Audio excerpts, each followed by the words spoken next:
Selamat siang, salam sejahtera buat kita semua. Yang saya hormati rekan-rekan pers yang hari ini telah memenuhi undangan kami untuk melakukan jumpa pers atau konferensi pers terkait dengan hak dari klien kami. Jadi kami sampaikan dulu bahwa Pak Ashraf Lukman ini merupakan salah satu calon yang ingin berpartisipasi di dalam pencalonan Ketua KONI Provinsi Sulawesi Barat untuk masa bakti 2021-2025. Nah, beliau sebelumnya juga merupakan salah satu pengurus KONI di posisi sekretaris umum KONI Provinsi Sulawesi Barat periode sebelumnya telah dimusnahkan oleh tim penjaringan dan penyaringan bakal calon dan calon ketua umum KONI Provinsi Sulawesi Barat untuk masa bakti 2020, 2021, 2025. Ini menurut kami telah melanggar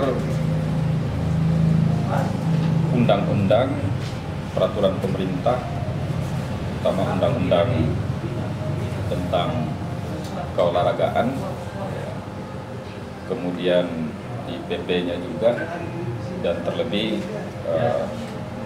anggaran dasar, anggaran rumah tangga dari KONI, di mana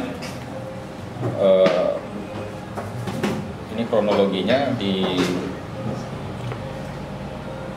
musyawarah awal pada hari Jumat tanggal 18 Juni 2021 di Majene itu telah disepakati ada 4 poin.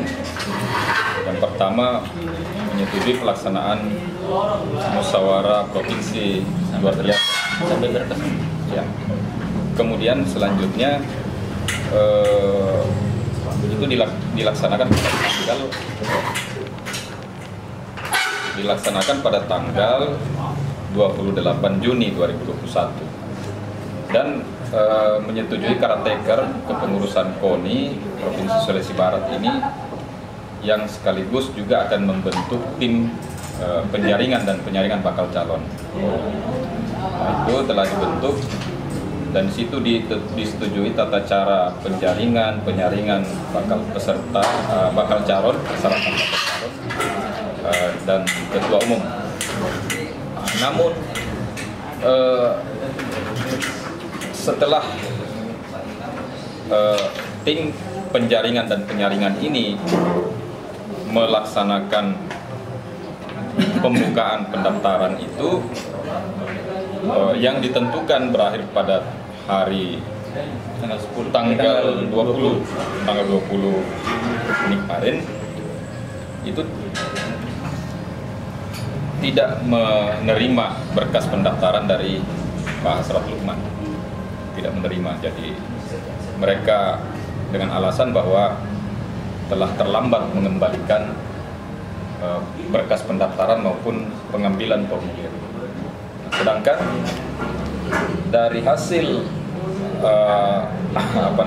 musyawarah rapat di Majene pada hari Jumat tanggal 18 tersebut, itu tidak ada tahapan terkait pengambilan formulir, yang ada tahapan pendaftaran. Dan di situ yang dilanggar menurut kami adalah terkait dengan asas yang terdapat di dalam Undang-Undang Nomor 3 Tahun 2005 tentang keolahragaan itu, bahwa keterbukaan, prinsip demokrasi. Nah, itu tidak sportivitas, itu terkesan tertutup, tidak terbuka. Tidak pernah panitia menyampaikan pengumuman ke publik, apakah melalui media massa atau media sosial lainnya, itu tidak pernah. Tiba-tiba kita ketahui, sesuai dengan informasi itu di tanggal 20 itu sudah, kemarin kami ke sana, itu sudah, menurutnya sudah ditutup pendaftaran. Nah, sedangkan segala persyaratan yang ditentukan oleh panitia itu telah dipenuhi oleh Pak Hasrat. Oleh karena itu, rekan-rekan sekalian, kami dari tim yang diberikan kuasa oleh Pak Hasrat, saya ada 3 orang, ada saya, Pak Rahmat, Pak Aziz, dan Hamsi. Kami ini tim. Ini akan membawa sengketa ini ke Badan Arbitrase Olahraga Republik Indonesia yang ada di Jakarta atau BAURI. Jadi berdasarkan Undang-Undang Nomor 3 Tahun 2005 tentang Sistem Keolahragaan Nasional, itu prosedur jika terjadi sengketa di organisasi keolahragaan dan juga sengketa terkait dugaan pelanggaran anggaran dasar, anggaran rumah tangga, itu kita sengketakan dulu ke BAURI. Mekanisme seperti itu. Kalau memang hasilnya yang ada di sana tidak memuaskan, maka kami akan teruskan ke pengadilan sesuai dengan jurisdiksi masing-masing pengadilan tersebut. Jadi seperti itu dari saya, rekan sementara. Mungkin ada yang ditambahkan oleh Pak Hasrat. Silakan Pak. Ya, terima kasih Pak Rahmat. Assalamualaikum warahmatullahi wabarakatuh. Teman-teman pers yang saya hormati, kita bersyukur kita bisa bersua dalam saat seperti ini. Saya sebagai bagian daripada masyarakat olahraga Sulawesi Barat dan termasuk salah satu aktivis olahraga. Memang saya background pendidikan saya itu dari olahraga, dan secara administrasi saya sudah 2 periode di KONI Sumbar. Kemudian saya memimpin beberapa cabang olahraga. Nah, atas dasar itulah sebagai bagian daripada persyaratan dan sebagai bagian daripada masyarakat olahraga yang ingin memperbaiki dan meningkatkan prestasi Sumbar di bidang olahraga, maka saya berniat maju sebagai calon Ketua Umum KONI periode 2001-2025. Nah, sehingga pada saat melakukan tahapan-tahapan yang ada, semua aturan-aturan seperti yang dianukan tadi Pak pengacara, bahwa hasil rapat malam itu yang dilaksanakan di tanggal 18 di Majene itu kita bersepakat melakukan tahapan-tahapan dengan proses-proses sesuai dengan aturan perundangan yang berlaku. Saat itu sudah ditampilkan timeline-nya, jadwalnya, oke, kita sepakati semua dan kita mengisi berita acara. Setelah itu saya pulanglah dan kita melengkapi berkas begitu banyak berkas, bahkan itu kelihatan agak dipaksakan, tapi saya sebagai orang yang memang berniat untuk sebuah pengabdian ini, saya lengkapi mulai dari persyaratan persyaratan dukungan calon, karena ingat di kesepakatan itu pula disepakati bahwa calon itu minimal harus didukung oleh 30% pengurus KONI kabupaten yang ditandatangani bermateri oleh ketua. Kemudian syarat kedua didukung oleh 30% anggota KONI. Nah, cabang olahraga. Nah, cabang olahraga yang ada di Pemprov sebanyak 37 dikurangi 5, jadi sekitar itu berarti 30, sekitar kurang lebih 8 atau 9 cabur. Kemudian itu baru bisa. Kemudian harus ada SKCK, ada bebas narkoba, ada swab dan lain sebagainya, ada pernyataan. Nah, setelah itu saya lengkapi semua sesuai dengan aturan-aturan itu dan sesuai dengan timeline yang ada. Saya berangkatlah ke sana untuk mendaftar. Rupanya saya ditolak dengan persyaratan yang penuh banyak itu, saya ditolak. Saya bilang apa alasannya. Nah, itu sehingga perlu teman-teman ketahui bahwa untuk sesuai dengan persyaratan 30% itu secara umum dan secara nyata bahwa itu tidak satupun calon lain yang bisa mendaftar. Tidak ada pun, karena 30% kalau KONI itu berarti harus dia miliki 2. Saya sudah ambil 5. Ada satu KONI kabupaten tidak mendukung saya karena saya tahu bahwa dia tidak berhak mendukung, yaitu KONI Kabupaten Polman, karena masa berlaku SK-nya itu berakhir pada tanggal 8 Maret 2021.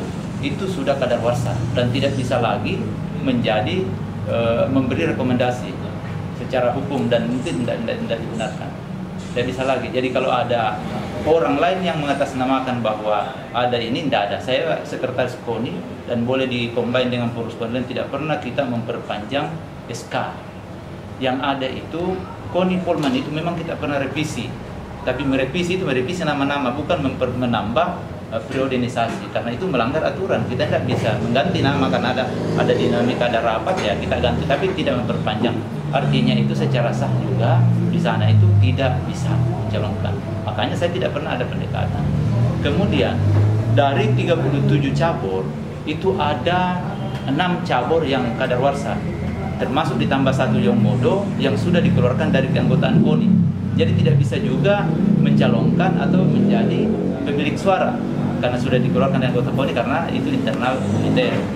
Sehingga ketika itu hanya sekitar kurang lebih 31 cabur dari dikali 30%. Itulah. Nah, itu mungkin yang teman-teman, saya sebagai warga negara yang taat hukum dan mengerti aturan, tentu saya akan saya melakukan langkah-langkah upaya hukum ini, dan saya didampingi oleh Pak Rahmat dan kawan-kawan untuk melakukan segala upaya hukum atas atas marginalisasi yang mereka lakukan terhadap saya.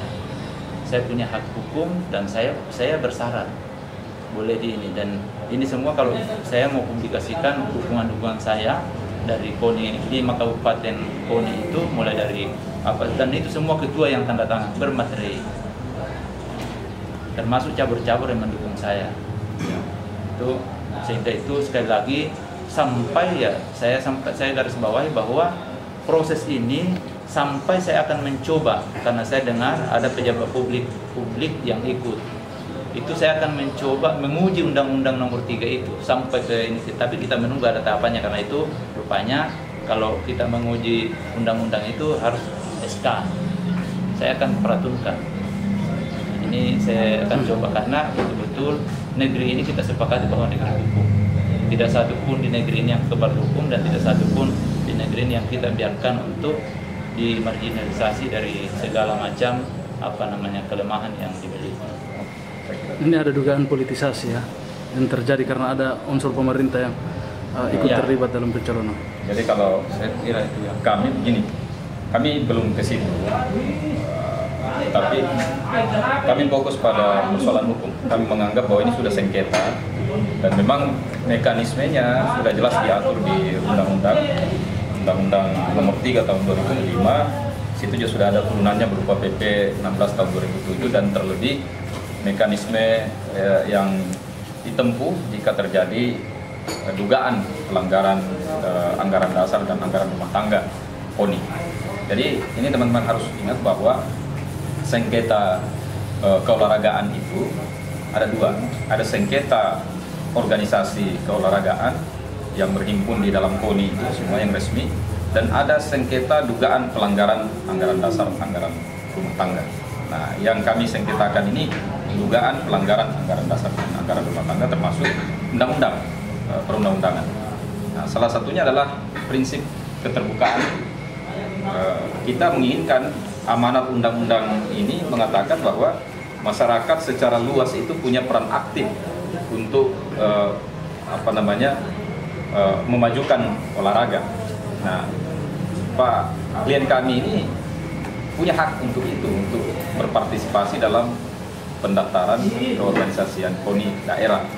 Nah, inilah yang menurut kami dilanggar karena hak-haknya di batas tidak diindahkan oleh tim penjaringan dan penyaringan bakal calon ini, dan juga tahapan-tahapan yang dilakukan oleh tim itulah yang melanggar. Nah, saya kira seperti itu, teman-teman. Jadi nanti rilisnya ini somasi ini kami akan tembuskan juga ke teman-teman.